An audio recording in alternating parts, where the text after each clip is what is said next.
anyway, so that's where I am in the world right now. I write in the morning, I go abroad, overseas to report. I write short stories, I do commentaries on radio, and I'm very, very expressive, and I live a very expressive life. And I'm very grateful that I jumped into that swimming pool with both feet, and I've been swimming ever since.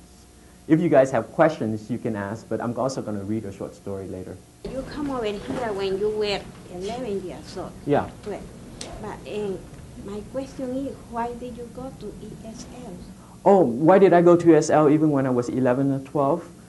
Well, when I first came to the United States, there was a kind of program where they had an English teacher and then they had a teacher who can speak your language. So it's kind of like an ESL program where the teacher will interpret for you because you don't speak any word of English at all for the first year.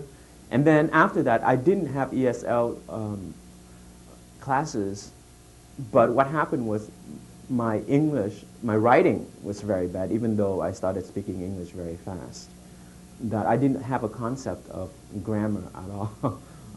And so when I got into Berkeley, I had to take a test. It's a subject A test, and I flunked subject A. This is the writer, right? And I flunked subject A.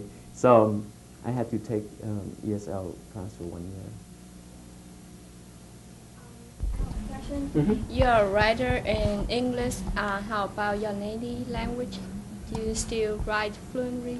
Do I still write fluently in Vietnamese, you mean?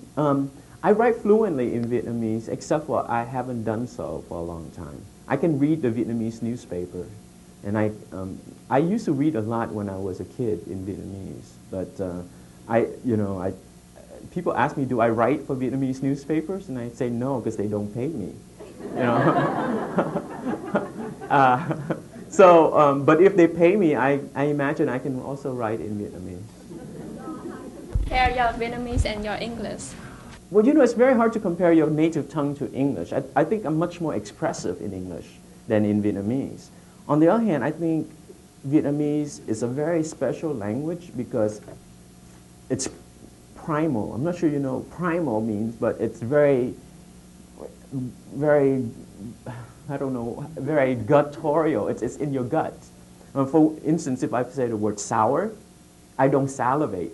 But if I say the word chua, chua means sour in Vietnamese. Or mea, which is tamarind. I'm salivating right now because it evokes something very deep in me. So in a way, that because I learned English at the time where I already processed experience, or primal experience already. So I can say sour and I intellectually understand what sour means, but I don't feel necessarily what sour means. But I say sour in Vietnamese, or sweet, my teeth start to hurt because I feel it. So in a way, Vietnamese is more like a language of poetry for me. You teach your children Vietnamese or not? I would teach both. I would teach them French also because I studied French when I was a kid. So now you still speak French? Yeah, I still speak French. That's good. Are you from South Vietnam? South Vietnam, yes. Saigon. So where exactly the location? Huh? You want my address? No, I mean from the past. I don't think that's required for your homework. Yes. Okay. So far, so good in your career, right? Yeah. Do you have another goal for the future? Yeah, I do have a lot of goals for the future, like making enough money to buy a house in San Francisco, which would be an amazing career for any writer. but I am going to do a documentary for PBS, that's Channel 9. I'm working a collection of short stories right now, and when that's done, I hope to do a book, also a novel. So I do have larger goals to aim for, because journalism is great, and it gave me a career, and it gave me a name in the publishing world. But I don't intend to be just a journalist. I want to to branch out and write more stuff, like they get published in different books and stuff like that. So.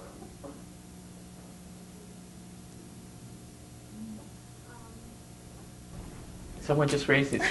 Oh yeah? What was some of your greatest challenge as a writer? What were some of the Greatest challenge? yeah the hurdles that you have to overcome? Well, the greatest challenge for any writer, doesn't matter if you're native born or foreign or you speak 20 languages, is to be able to get up in the morning and write every damn day. Because it's the staying power that is most difficult. There are a lot of writers who write a wonderful book and then disappear because they lose that strength, whatever that strength is that keep them at the writing desk.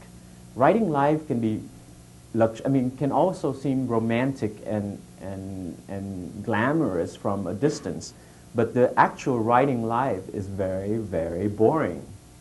I wear my underwear and I type away every morning. There's nothing exciting about that. But to be willing to do this every day and wanting to do this for the rest of your life, that's the challenge.